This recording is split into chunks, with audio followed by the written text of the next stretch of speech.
Hello, everybody. What up? What up? My name is Tim Daniel. His name is Ben Brown.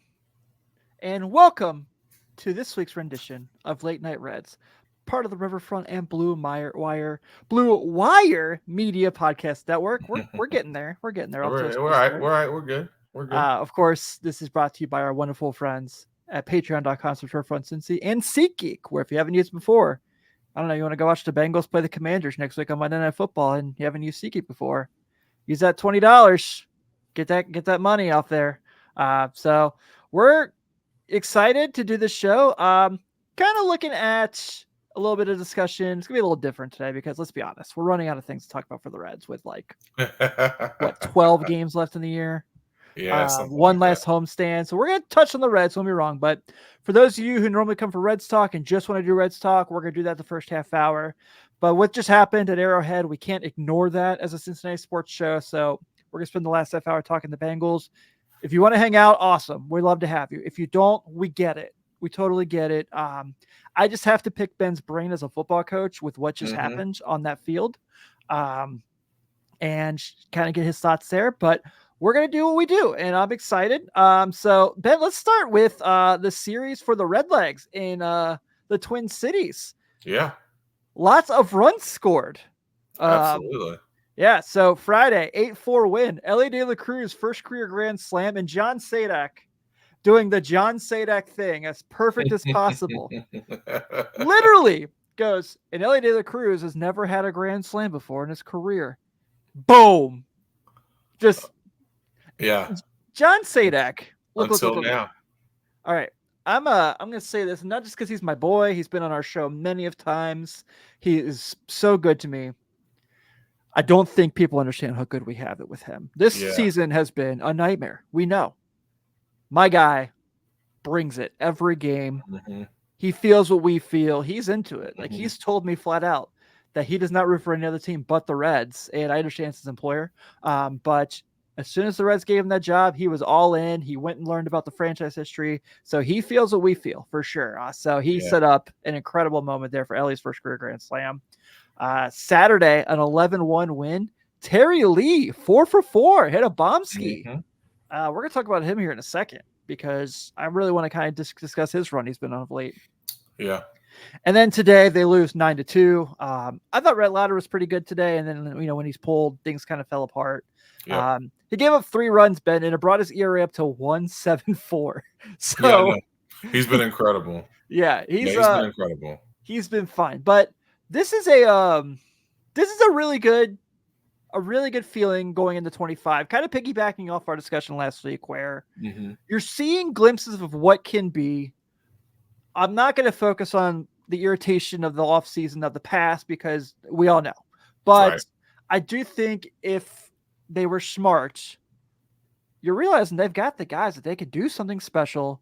And some of these guys that are really kind of having this late end of the year run are really carrying some momentum to end the season, hopefully to bring in a spring training in February of 25 and move forward for next year. So I thought even though today was not great, I thought that it was a good series for the team. I thought that getting those big wins against a playoff team. I mean, the Twins are in the wild card race for sure in the AL Central. The Guardians are just awesome. The Guardians just score runs, man. They just don't care. At will, score them at will. Yeah, and so and the Royals obviously are really good, and they're ahead of them as well. But I thought the way they played against a good team was awesome, and I was very, very pleased, especially now that we're leading to the last homestand of the season.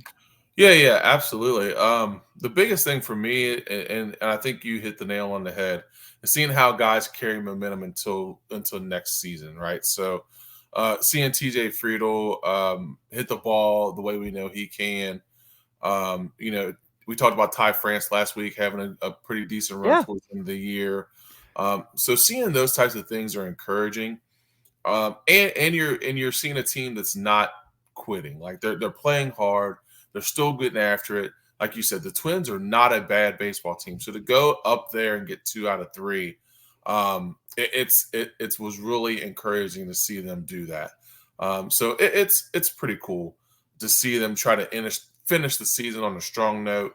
going into next year. Like there's been so much bad things and negativity that have happened throughout the year, that to see them kind of finish strong would be really nice. I completely agree. And I just want to make sure we say shout outs to the chat. What up, everybody? Seth's in Hey, the what's going chat. on? Josh, Yep. Sydney, how you doing? I saw Josh had a little Pacers comment in there. Just sucking up the Ben, of course. And Let's get it. yeah. So, oh yeah, and Josh is right. They've played good teams well all year. I think that's what makes it more frustrating that they're not in a postseason situation, because I don't really believe in the words of "you play to your competition," but if that was a real thing, the Reds would be that. Yeah, Sydney's saying go Fever. I'm in, man. I'm all in. Dude. I'm a fan. I know you went to the game on, was it Friday? Wednesday. Mm-hmm. Yeah, dude. I'm in on the Fever for sure. I'm a believer. They that is just a cool brand of basketball they play. Yeah. It's really like, it's almost Showtime-esque. I mean, because everything is run and gun, everything's off pick no and pop defense action, whatsoever. No defense. I mean, they just try to outscore people. So I mean, it's fun to watch, and it's really cool to see their maturation kind of grow. Yeah, man. Around the two stars they have, which are Wheeler and Clark.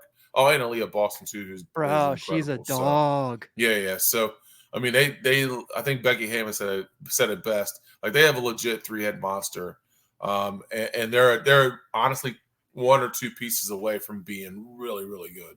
To put in context, the Fever right now are number 1 in the WNBA in pace, offensive pace, and number 11 in defense. Right? They are full on just like, yeah. So. That's that Paul Westhead, ain't it? Right, baby. That's right. Let's just run and see let the chips fall where they may. That's right, man. Shout out Kelsey Mitchell putting it on for the city. Had a 30 ball today. So yeah, you guys didn't come for Fever talk, but I'm excited. I've hopped on the bandwagon. My family has clothes. We're a Fever family now. So I got Iris a Caitlin Clark shirt. Bro, we're in. We're in. Yeah, dude. Yeah, that's awesome, because she's legit, and that team is going to be. I'm telling you, they get a couple pieces, man. I hope they build around that team, because they could have something special there. And how cool is that be an hour and 45 minutes from our crib to be able to have that kind of basketball right there. Yeah, dude, for sure. The only thing I wish, this is not asking much, they didn't wear the Stranger Things jerseys all year. Yeah, I know. We gotta bring those. Those are dope. Yeah, they're so cool. Yeah. We need a Caitlin Clark Stranger Things jersey. Yes. Yep. Absolutely. Yeah.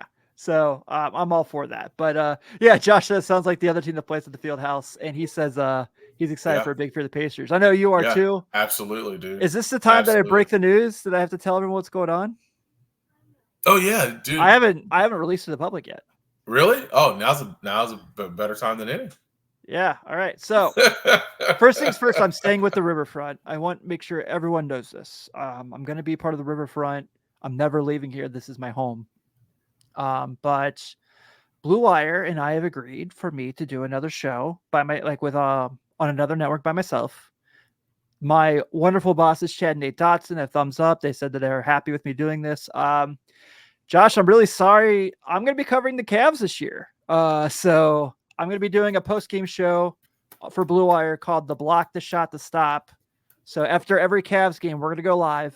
It's me and a few other guys. Guys, Skylar Webker is going to be one of the guys that's going to help me out. He's in our Patreon. So I hope that if there are Cavs fans that follow, they're going to come hang out with me and chat it up. I'm really excited for this project. I hope it goes well. But yeah, so I'm going to be covering the Reds and the Cavs. Never, ever thought my career would go the route it did, but I'm really excited. Hey, I'm really excited. You already are starting off with the dopest title of a podcast ever. I mean, The Block, The Shot. I mean, that's iconic. I mean, that's iconic stuff. So definitely big ups to you. I know you'll kill it like you kill everything else. So it'll be a lot of fun. Well, thanks, buddy. I appreciate it. So yeah, we'll talk. I'm going to have more details to come on that. I'm really, like I said, I'm really excited about this project, but let's talk about old Terry Lee Friedel here. Oh yeah. Man. Yeah. We talked about guys carrying momentum to the future. So I kind of want to talk about TJ Friedel here because the last 15 games he has been great. 839 OPS, 3 homers, 13 RBI, 8 runs scored. And this is a guy who usually hits 1 or 2 in the lineup. He's been hitting cleanup, and I still think it's silly. But I have really liked how he swung the bat. I would like to see him get that on base up just a little bit more. Yeah. I'm not disappointed in it, but I know he's capable of doing better, obviously. But I feel like this has been really nice for him because he needed this run. He really needed this after everything he's gone through this year with being on and off the IL and really slumping for a lot and not really finding his rhythm. Thank you, Josh. I really appreciate that. So I'm really feeling good about Friedel going into next year. I don't know if I think he should be the everyday center fielder next year. I was going to say, that was going to be my question for you, is that do you have the feeling that he is an everyday center field guy? So big picture, yeah. Right. Big picture, yes, right? He can hit both sides of the plate, and he's a really good outfielder. Yeah. Body-wise, with the injuries he's kind of been taking, that's worrisome. I know everyone always points to his age, and that's fair. That's definitely fair. Those are the parts that really concern me. But do I think he could potentially be the best 4th outfielder in baseball? Yes, absolutely, yes. Do I think he could be like a way better version of Chris Heisey? And I love Chris Heisey. I'm not dogging Chris Heisey. But do I think TJ Friedel could be an awesome Chris Heisey? Totally. So I think he's a guy who you probably should get an insurance policy as in a better center fielding hitter. But do I think he's a guy you can maybe move around the outfield and give guys a day off? Sure. Do I think he's a guy you can DH against righties some nights? Absolutely. I think that he's a guy that should be part of your plan next year, unless you get a really great situation where you can get an offer for him. And Sydney asked, do you think he could be a corner guy? I think he could. I think he's he's so good with a glove. I definitely understand there's a big difference between playing center field and playing corners, especially at GABP. But yeah, I think he could. No, I agree. I think that the hardest part for him, man, is the health thing. And I hate to hang it on that because, a guy that plays that hard night in and night out and has succumbed to some injuries, it's hard to blame that. And it's hard to blame that because you want a guy that plays that way. Like, you want a guy that goes all out. Yeah. I like Sydney says here, I totally love the reckless abandon. Oh, absolutely. I love that. I love the fact that he's willing to give up his body for the game. I do. I really do love that. But I just don't know.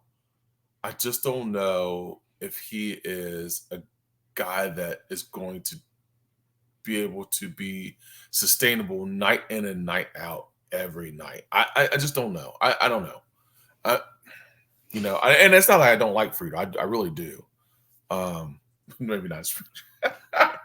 Josh, still making room for Soto. Yes, Josh. Yes. Keep it alive until it doesn't happen. All go for Soto. Hashtag. That's a great hashtag. Well, bro, did you just come up with that? Hey, dude, off the dome. Off the dome. I'll go for Soto. I love this. I'll go for Soto. Let's go. Hashtag it. People think we're idiots, but I don't care. We're having fun. Let me get comfortable. The Soto conversation came up. Absolutely. But yeah, I'm with you. I think that he could definitely be helpful. I do think I would get another center fielder, just for the sake of that. But yeah, there's something. I mean, there's always it's Cincinnati, right? We love those reckless abandoned balls to the wall guys, the Ryan Friels, guys like that, and so I definitely can see why he's very much loved.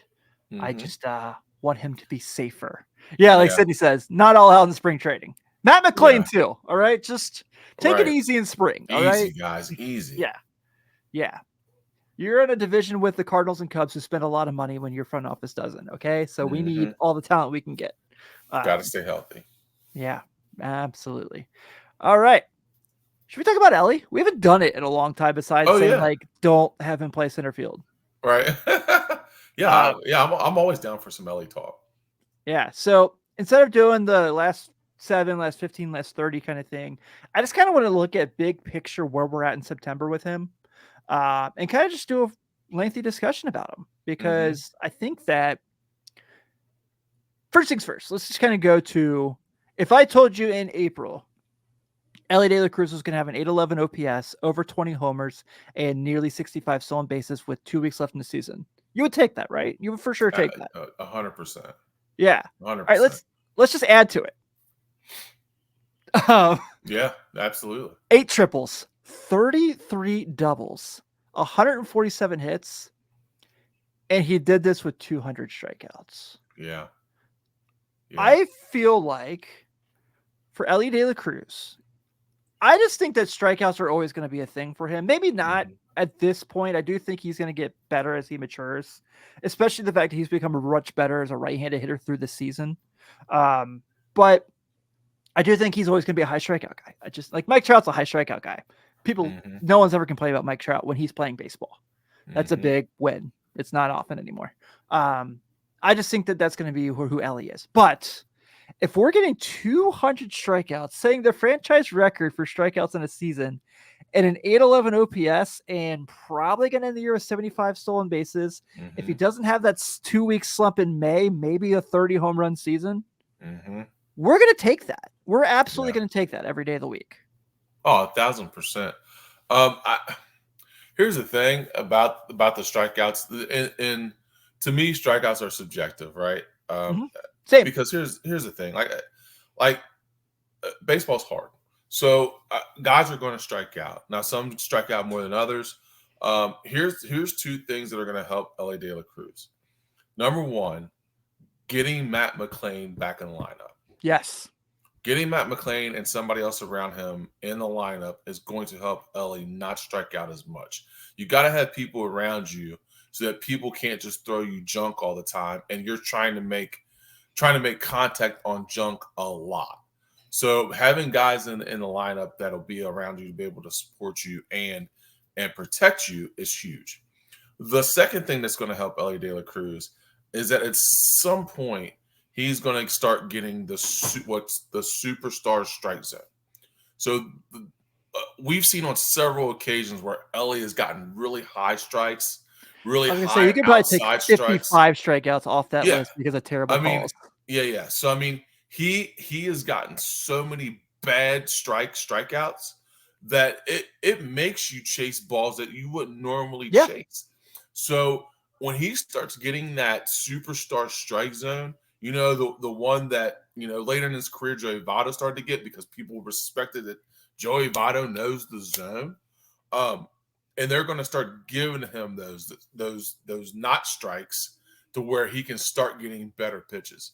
So it's only going to get better for him as the years go, and you put more people around him, and you get a guy like Matt McClain back, and you put another bat around him.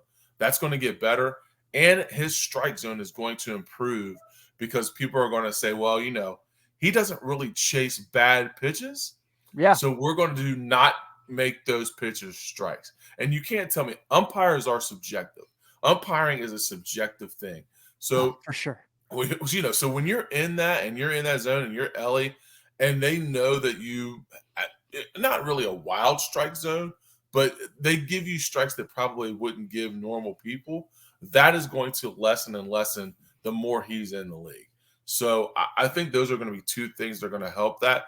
The other thing about Ellie is that I think I've said this before. He's just scratching the surface, dude. Like this is all learning. Isn't that insane? Yeah, this is all learning for him.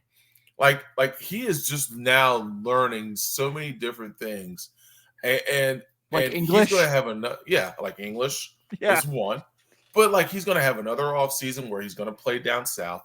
He's going to have another off season where he's going to be around Juan Soto and all these different guys that are going to teach him different things. He is just now starting to scratch the surface. He's got the athletic ability and the talent, but once you put all those different things around him, it's only going to get better. Japanese. Yeah, I forgot about that. He said he's learning Japanese so he could talk to Ohtani. Oh, I love it. It's so awesome. Oh, I love it so much. Dude, everything you're saying is on point and exactly how I feel about Ellie De La Cruz right now.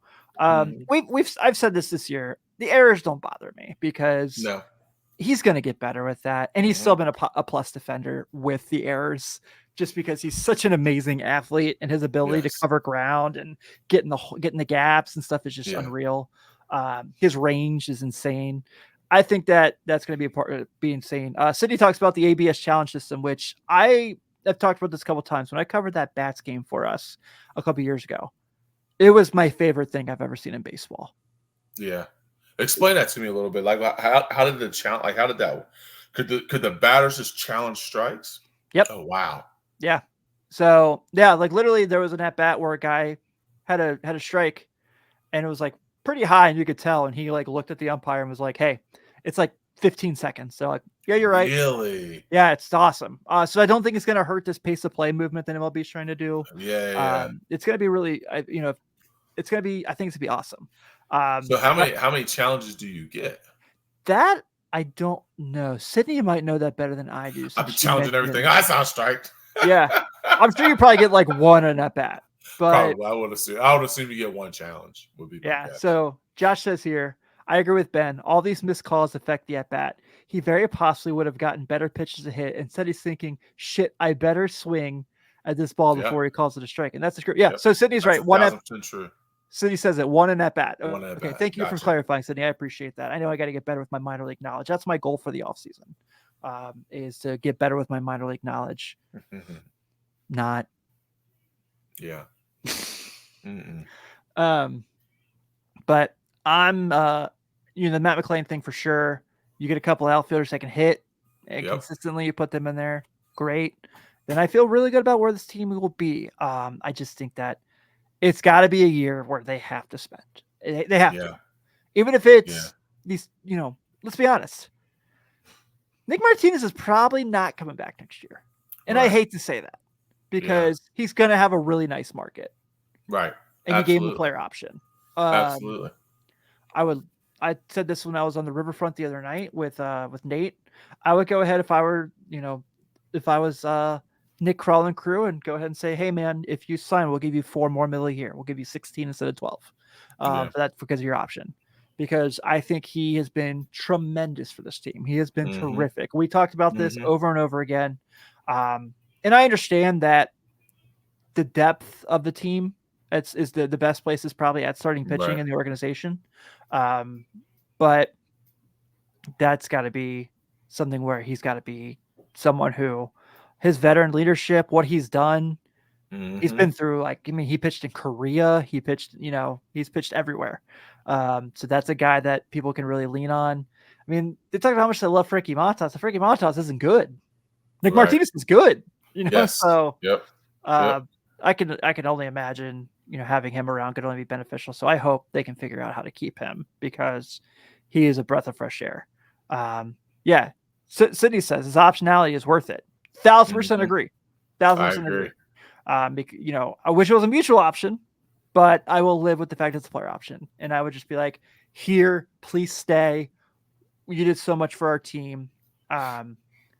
Speaking of, we kind of had this conversation the other night. If you had to guesstimate right now, just thinking ahead, with the depth they have, what does the rotation look like in 25? So Hunter, obviously number 1. Yeah. I think Lodolo is probably still number 2, though I think I might like Louder better, which could be recency bias, but I do think Louder's the better pitcher overall. But I still really believe in Nick Lodolo. So I think if it were me, I'm probably going Hunter, Louder, Lodolo, or Hunter, Lodolo, Louder. I don't think it necessarily matters to me either way.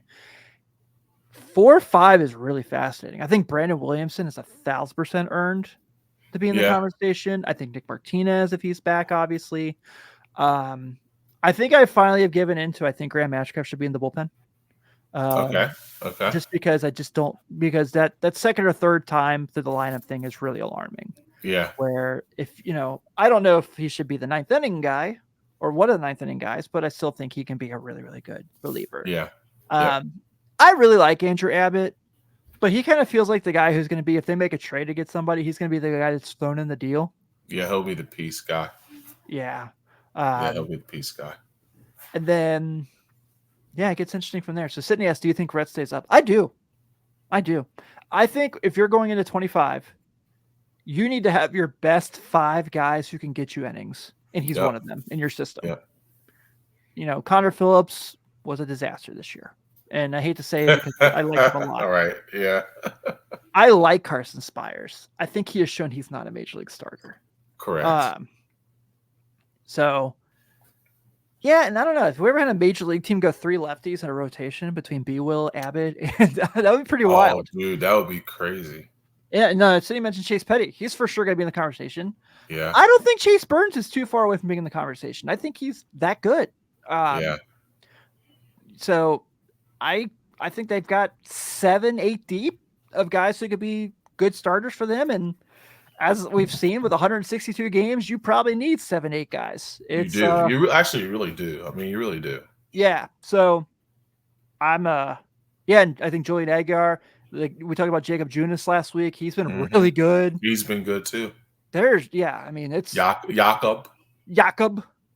He's dude, and so that's a nice thing to have. Yeah. Sydney, you need 16 by this point. Yeah, they had 20 guys start a game this year for them, not counting bullpen days. And you have 20 dudes start for a big league team in a year. Hey, man. It happens. It definitely happens. So I don't know. What do you think is kind of who would you guesstimate if you're off the top of your head? We didn't organize this. I didn't put this in the show notes. So no, you're good. I was going to say, I would say Green. Well, I think it's Louder. Okay. Lodolo.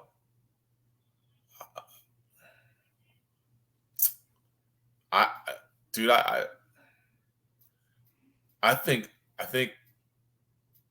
Chase Burns, I think gets one of those. Really? You're that high on Chase Burns? Yeah, I like him. Here's the thing. What are you waiting on? Like, you know what I mean? Like yeah. Like now you're doing the service time game. Yeah. Like you're playing the game. Like why play the game? Chase, I think Chase Petty could be one of those dudes. Yeah, I think they've got a bunch of different options. You just don't know honestly just don't know what they're going to do. And they could trade for another starting pitcher. You just don't know. I mean, yeah, I think I'm open to them bringing another starting pitcher in with all those guys we just named. So yeah, I mean, I'd be okay with that. I agree.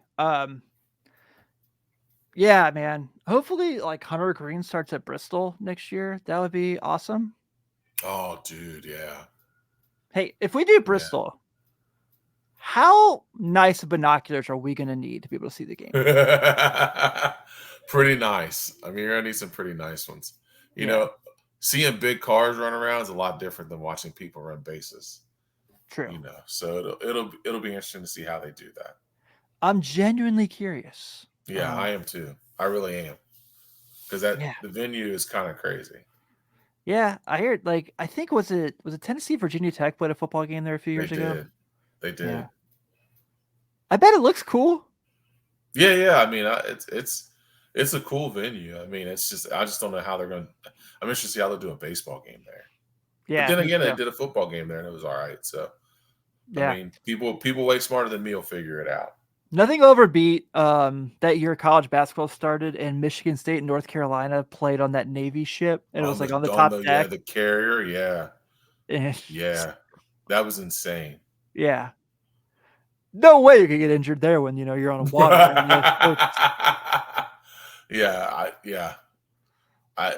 don't know. I don't know who thought of that idea. But God bless him.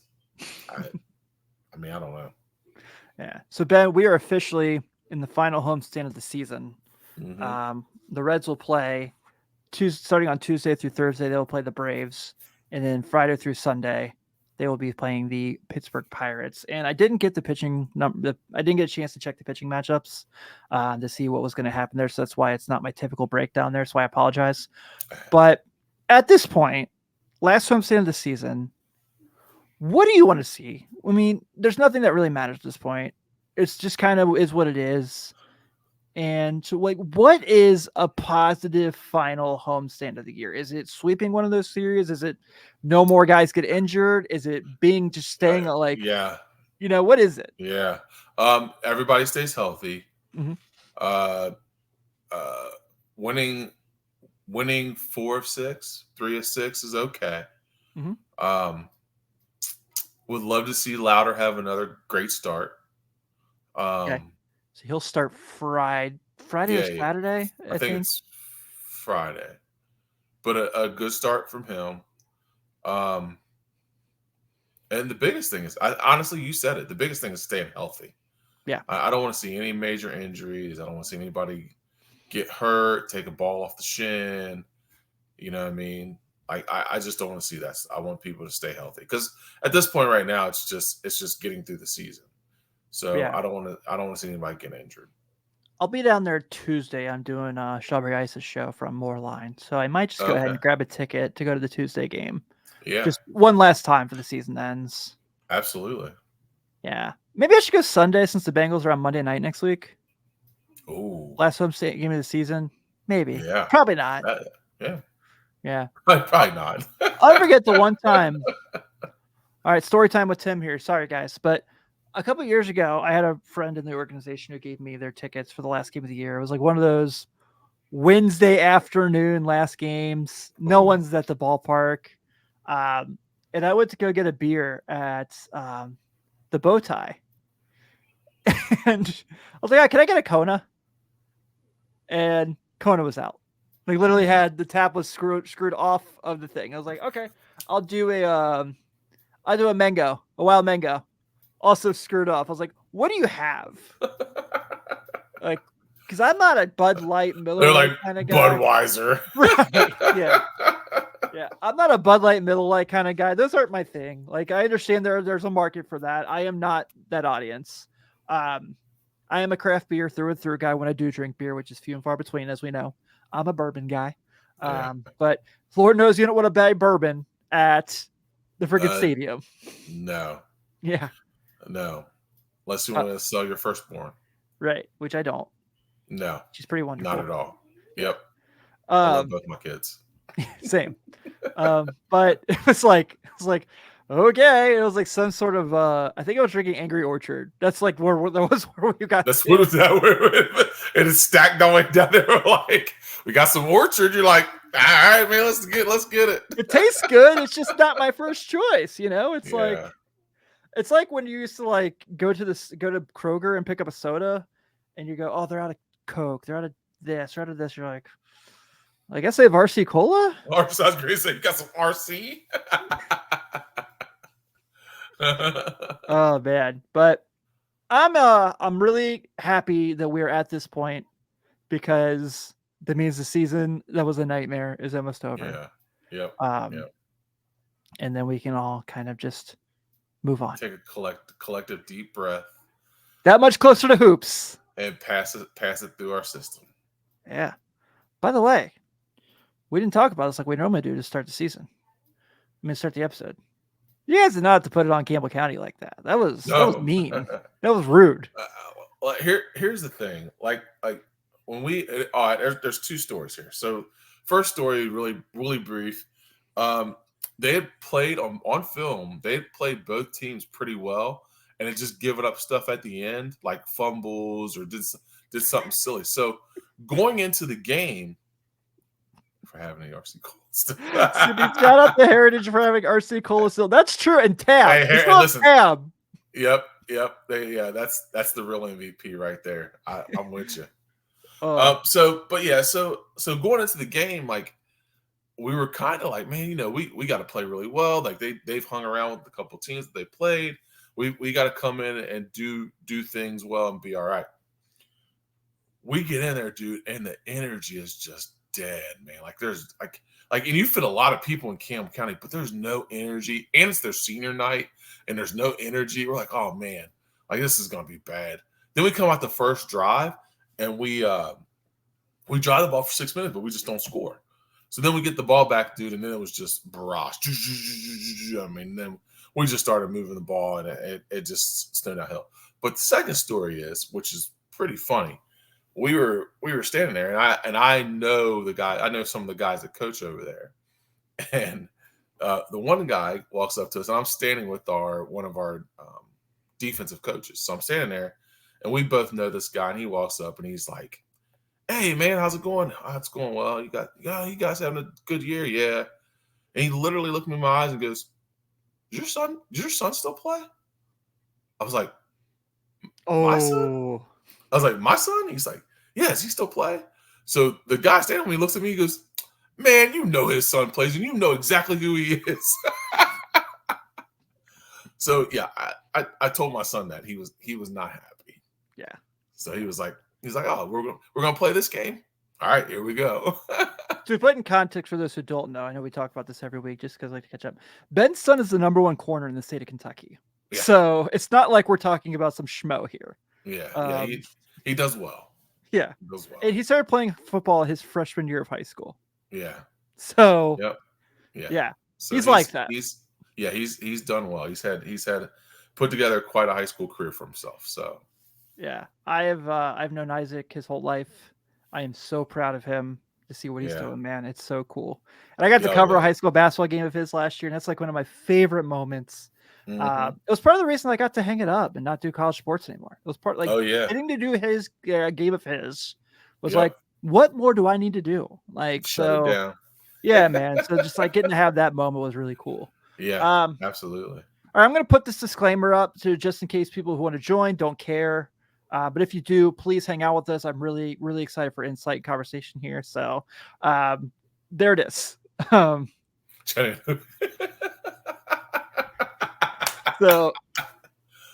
we obviously get it. Not a lot of our audience comes here to talk about the Bengals, but I thought we would be naive to have a game that just ended an hour and a half ago and we go live and not mention it or discuss it. Yeah, so absolutely. Cincy says, "Hey Ben, remember all of us when he makes it." Y'all, absolutely, Sid. We'll all be going to games, tailgating. It'll be a blast. Yeah, for sure. All right, so they lose today, right? 26-25 against the Chiefs. They didn't lose, they blew it. And I just kind of want to go through and kind of just talk about a couple things here. And kind of get your thoughts because I think this is really important. So first thing I'm going to say here is I think we really need to stop this whole the refs conversation. I thought they were not very good today. I completely agree. The refs kind of let things go, but I thought they were pretty fair on both sides. I know there's now the video coming out for the 4th and 16 play that a Bengals D lineman was being held and there should have been offsetting penalties, but that's going to happen. Where I'm frustrated is not necessarily the officiating sort of things. It's that we can't do this. Like this is the Zach Taylor way of, dig yourself a hole and dig yourself out of it. And I at some point, costing your home field advantage in the playoffs has to be something that really affects you. And that's frustrating. But the 4th and 16 penalty at the end, like that was a pass interference. The kid made a dumb play. He's going to learn from that, and he's going to know, and he's going to get better. I'm completely okay with that. I'm completely okay they called that. They had to. I mean, I understand it's 4th and 16. I understand that you should be off the field and you won that game in that play. It's not like when Logan Wilson got called for pass interference in the Super Bowl. That was a terrible call that cost the Bengals a shot. Yeah. But they also had a chance to go down and score and win the game, and they didn't. So I digress. But the Jamar Chase tantrum, that's frustrating because I'm all for him pleading his case. I don't want people to think I thought he was completely in the wrong. I thought it was a face mask as well. But at some point when your quarterback runs over you and says like, dude, stop, you got to stop. Like, I understand you're pissed off. I understand you did not get the contract you want, but you haven't been good this year so far through 2 games. You have 6 catches. You're supposed to be the guy, right? Like, you don't have T. Higgins next to you. So this is your chance to kind of show them like why you should be getting the money because T. Higgins has been hurt. So I kind of want to talk about that. And then, Cindy mentioned it there. The missed extra point, like, you lose by 1, you miss an extra point. And part of that is law of averages, right? Evan McPherson at some point was going to miss a kick in Arrowhead. It was just, Yeah. You know this as well as any of us. This Yep. happens. Yep. It happens. Um, but curious your thoughts on this as a football coach, someone who's been in football their whole life, Mm-hmm. someone who knows this much better than I do. I'm going into your realm here. Yeah. Yeah. Schematically, did you have any issues with anything they did today on either side of the ball? No, not really. I thought that they had a good game plan on both sides. I didn't see an issue. The biggest issue that I see with them is that it doesn't feel like I felt like in other years, and this is coming from me. I am not a I per se Right. Bengals fan. This is why I'm asking you Like I because, said, yeah, the thing I've noticed the most is I feel like they're not connected. Like you watch them play, like 2 years ago or even last year, Jamar Chase doesn't act like that. yeah, Like that's not something he would do. Um, and as much as people say all that stuff doesn't affect the locker room, it does. yeah, T. Higgins not being on the field affects the game. Jamar Chase not getting a contract affects it. And I'll give credit to Zach Taylor on this. He's trying to be the company guy and give Jamar Chase his space and do all this, that, and the third. And I get that. But all that stuff, all those guys have egos, dude. They all have yeah, egos. So when those things happen, like that's when you see tantrums like that are uncharacteristic for him. Like that's not his character. He's never done that before, right. you know. And also too, he didn't do any mini camp. Did no training, no mini camp, no Held nothing. in. Make sure Hell we yeah, held yes, in. yeah. He did a held in and didn't do anything. So, you know, the reps that you missed there, you can't make those reps back up. And I don't care what anybody says. I know they're professionals, but reps are reps. When Yeah, you play a sport, reps are reps. Ask those guys about spring training and getting at bats in spring training. It's not about the at bats; it's the reps, man. It's seeing pitches. It's doing those things, and that's what you miss. So, like when a guy like Jamar Chase, who has a connection with his quarterback, doesn't get the reps that he's gotten throughout the spring training, you see that in the game, and those guys don't look like they're connected at all. I mean, yeah, it is not like they've been in the past. So, um, watching them, that's the biggest thing that I've noticed. They do not seem connected. Defensively, I thought they played well enough to win. mhm. A few things here and there. I mean, but the Chiefs are one of the best teams in football. I mean, you're going to give up plays. Things are going to Yeah. happen. It's just inevitable. Patrick Mahomes is a two-time MVP for a reason. Like those things are going to happen. But they definitely played well enough to win, and they took advantage of where Kansas City is bad, which is the offensive line. I mean, Trey Hendrickson had a field day. Yeah, he lived in the backfield. Yeah, dude, he made that kid regret he got drafted. I mean, so he really did. I mean, so that dude is a stud. So it's like, there were things there that they did things well enough to win. They just didn't. I mean, that's football. That's things that happen in football that are out of your control. The pass interference, like you said, it was pass interference. Like you can't say, oh well, they're giving the Chiefs the game, dude. Like of any play, you've got to know on a 4th and 16 that the refs are looking for a pass interference call. Right, wrong, or indifferent. Like we said about baseball, refs are creatures of habit. Like they're going to look for that just because that's just human nature. It's not like, I mean, and it's not because they love the Chiefs or whatever, but it's a big play in the game. You know what I mean? And if you miss that, then you miss a call. You could hurt a team either way. So, yeah, the whole narrative about them, the Chiefs, and all that stuff, which I don't know. Look, I don't like them either. But yeah, I'm not a big fan of them. But they are good at what they do. I mean, yeah, I got to give Andy Reid props. I mean, they win football games. He does a great job of putting guys in great positions to win. And the Bengals are right there, dude. It's not like the Bengals are a bad football team. Right. The Bengals are a really good football team. They just got to find their connectivity. Like they got to put all, which sucks is that you got to try to put all that stuff behind you with Jamar Chase and the contract, but it's really hard to do knowing that's looming over. I mean, that's the elephant in the room, right? I mean, and I don't follow the Bengals nearly as much as you all do, sure, as much as you do. But I'm like, that's the elephant in the room. Like, everybody knows when he goes out on the field, like he's going out disgruntled, and that's not a good thing. It's not good for anybody. Yeah, I agree, man. I completely agree. I think one of the things that's really not being talked about enough and why they lost today is they kicked 4 field goals. Yep.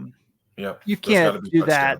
Yeah, you can't do that against Kansas City, especially when you're in 3 or 4 situations when you're goal to go and you settle for a field goal. That's unacceptable. Yeah, you got to score. Yeah, I don't know who calls the plays on goal to go, but they're really bad at it. It's really bad. I'll say this: the last 10 yards in that black zone or whatever they call it is probably the hardest 10 yards in the world. Sure, I respect that.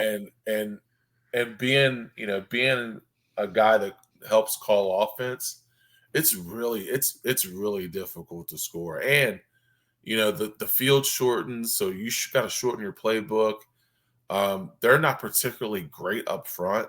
I think the Bengals are decent, but they're not great where they're just going to maul you and get downhill and run over people. That's just not their game, So they have to get creative, and when that creativity doesn't work, then they're kind of screwed.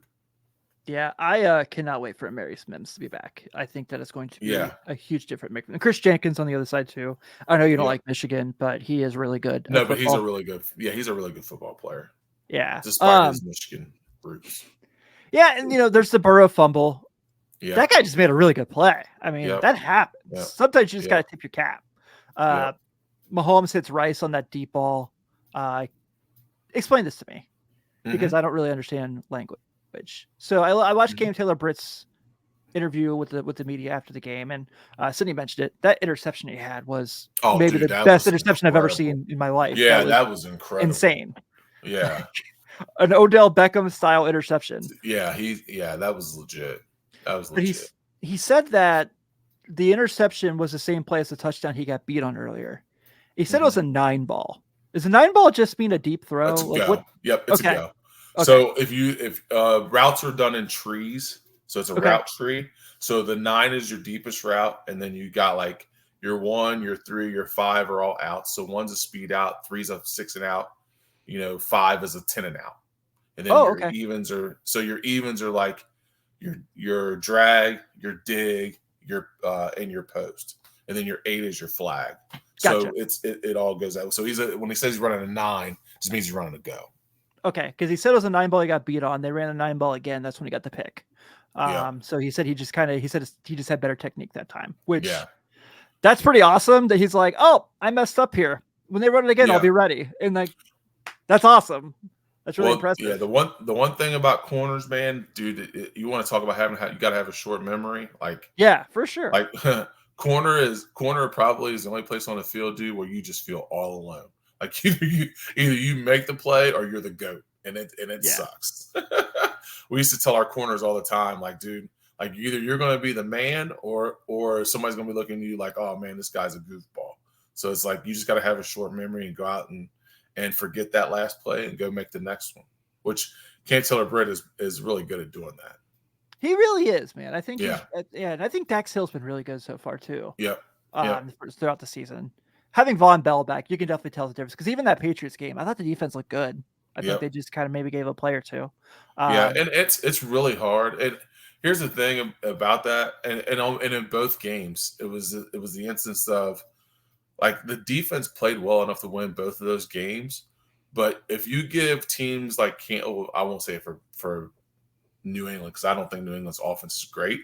But a team like Kansas City, when you give them drive after drive after drive after drive, eventually they're good enough. They're going to put things together, and especially if you're getting field goals and not touchdowns. So if the Bengals score touchdowns on 2 or 4 of those, that game's a blowout. Yeah, we're having a totally different conversation right now. Yeah, a game's a blowout. Yeah, I thought Burrow was pretty sharp today. I know he didn't have a huge passing yardage game. Mm-hmm. He wasn't some 400-yard game, but I thought he was really sharp. Mike Gesicki, that kid is good. Yeah, he's good. Yeah, that's a really big pickup for you guys. He's a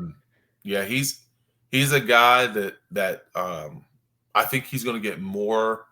He's going to get more looks, and he's going to make your outside guys' jobs so much easier once you get T. Higgins back, Mm-hmm. because he is a big target, and you have to respect him, like going across the middle and running routes. Yeah, I feel pretty good about where they're at offensively, honestly.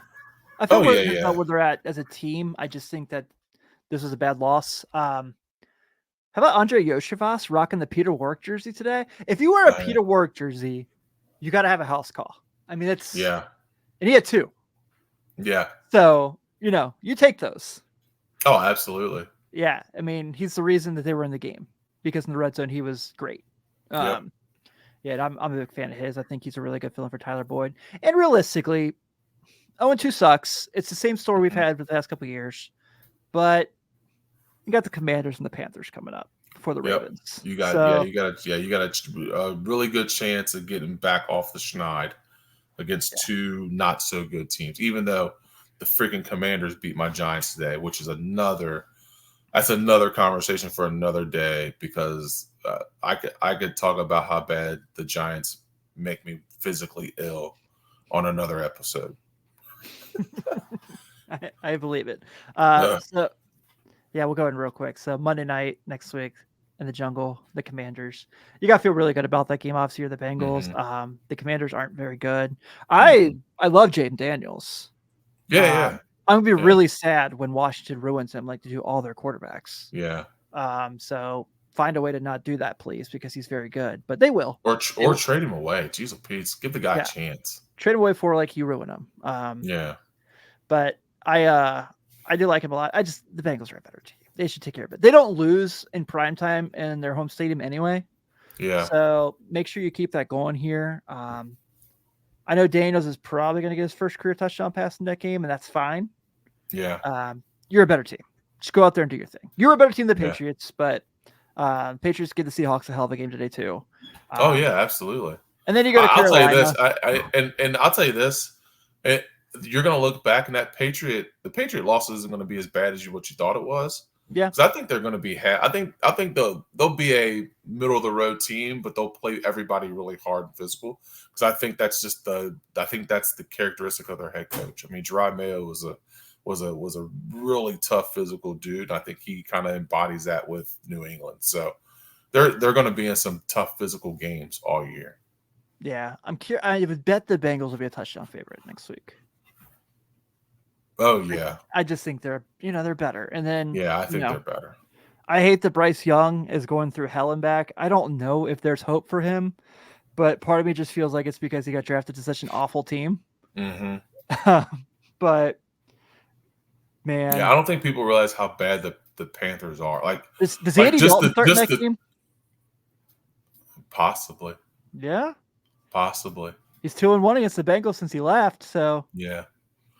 Possibly. It's a good possibility, because I mean, and I don't think people realize how bad the Panthers are. Like, they're pretty rough. They're really bad. Look, Tommy Tremble is one of their tight ends, and I love Tommy Tremble. He's a Notre Dame guy through and through, but probably should not be your number one passing option. No. And not at all. I don't think they have a pick this year. I think that no. Does Chicago still have their pick? I know they had this year's. That's how the Bears got Caleb Williams. I'd have to look, but gosh, geez, that would be awful. Yeah. Somebody's got to step in and do something about that. They got to fix that. Yeah, for sure. And just because everyone was freaking out last week about the fact that Joe Mixon's not on the Bengals anymore, he's not having a very good game tonight for Houston. So we can. Yeah. Zach Moss is fine. I know he didn't have a great day today. But I think Zach Moss is pretty good. Right. He runs hard. Sid. No, they have their own first. Okay, they have it this year. Right. Good to know. Sid always coming in the clutch. Yeah, this is why she's like our Schwab. She's like our own Schwab. Yeah, she's our SID. She's awesome. Yeah, you remember Stuff the Schwab? That was such a great. Oh yeah, it was. Yeah, dude, classic. Yeah, classic show. Cities are. Yeah, that's what she's. That's why I'm so glad she's here on Sunday nights, just to kind of fact check us. Yeah. Because when you do a podcast, you have a lot of thinking to do, and sometimes you forget things. Yeah. All right. Well, I think we can go ahead and bring this bad boy home. For those who don't care, we won't make a Bengals conversation a regular thing. It's just They play at 4:00 and we go, and they end at 7:30 and we go yeah. live at 9. Yeah. We got to touch on it. So, and it was the game of the week. I mean, that game was bad news for the Bengals that they lost, but it was a really good football game. Like it was, one more thing, heated rivalry. One more thing on the missed extra point. You go for 2 there. Go up a touchdown against Patrick Mahomes with 5 minutes left in the third quarter. Don't kick an extra point. So that's it. No, I'm that's with you. Yeah, that's all. I'm with all right, you. man. Well, I think we can go ahead and end up this week's edition of Late Night Reds since we have 2 weeks left of baseball to go. Thank you all as always for hanging out with us. For those who did stick through the Who Day conversation, it's definitely appreciated. If you didn't, we'll be back to our regular programming next week. Be sure to check out everything going on with us here at the Riverfront. We are really, really excited about what's going on here. More details to follow about things coming up, but we love you all and we're definitely appreciative. So on behalf of Ben Brown, this is Tim Daniel. Have a great night and we will see you all next week.